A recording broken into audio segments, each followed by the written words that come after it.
leverage what you've just created. It's about leveraging that style and authenticity.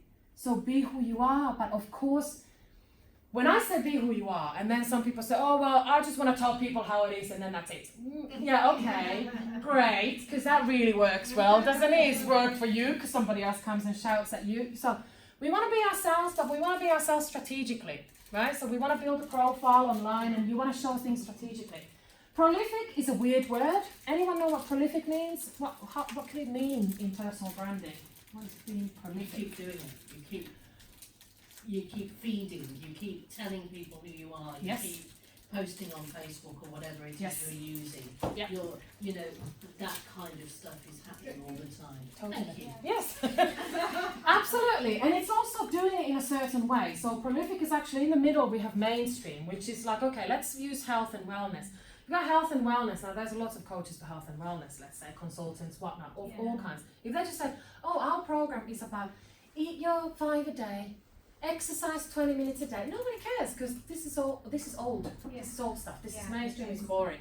But then there's the other extreme, and I know plenty of people in that side as well, which is the crazy zone, which is it's all over. Like it's fun, but it's so crazy that only a fraction of people are going to go for that. Whereas we want to be somewhere in the middle, between the mainstream and the crazy, and that's kind of prolific, is to actually create something that excites, but it can't be boring. It can't be just, hey, learn the basics of this. Learning basics are important, but actually why, and making, put your message really powerfully in there. Polarity means just basically creating content that is interesting and something that sounds interesting. The headlines, and I gotta be honest with you, headlines is quite a challenging thing for me. Is one of these headlines that you want to click on and it says, oh, eat this one thing and you'll die. Yeah. Okay, we talked about fear. So fear, inspire, relate, and educate. It's how you kind of share that story, but be interesting. Because there's a time when I met this lady everything's a couple of months ago. This was actually a year ago. And she's like, I'm so passionate about helping people and I just want to make a change. I'm so sick and tired how people are being treated in here. And then I said, well, I love your passion.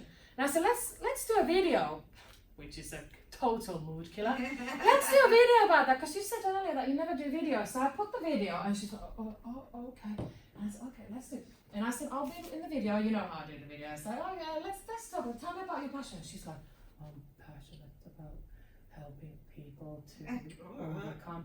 And it's like, where did all the energy go? Where did it go? You have to show it. And it's like, oh, what are they going to think about me? What are they going to think about me?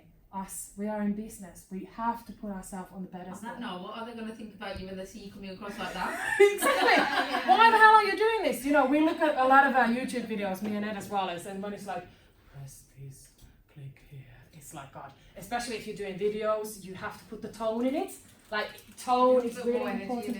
Absolutely. It's the same thing when we call someone, and actually when we have to speak to someone, we have to smile because it comes across. And these are some basic things, but sometimes you can definitely hear it's like, yeah, it's Tuesday. I'm calling, oh, hello, how are you? Oh, well, it's almost Friday.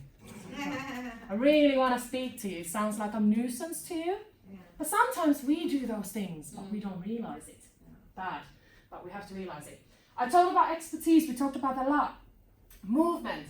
Now, I'm not going to go into Facebook groups today. Facebook group is a big thing, but a Facebook group is a great way for you to share your message and talk and share your content and kind of engage with a specific audience. So if, for example, for Kelly, the specific audience is small business owners, it could be like a weekly update on any kind of industry updates on there's so many changes happening all the time with VAT, taxation. So, business people would find that very useful. So you could be like a source of information, source of inspiration, source of education, whatever you want to be. Huge subject again, we want to think about our niche. Now some people say just have one niche. Do we need to have just one niche? Just one type of person who buys the product? Not really. Not really. I mean, I've done coaching for all kinds of groups. Of course, the thing is, you can do your mindset coaching. Everybody needs mindset coaching to some extent, but not everybody's going to buy it. But what the important thing is, you can do it with anyone, but the important thing is that the sales process is different. So your copywriting is different for each of those, because the way you sell coaching to men is totally different than the way you sell coaching for women. And it's all about this, it's not coaching,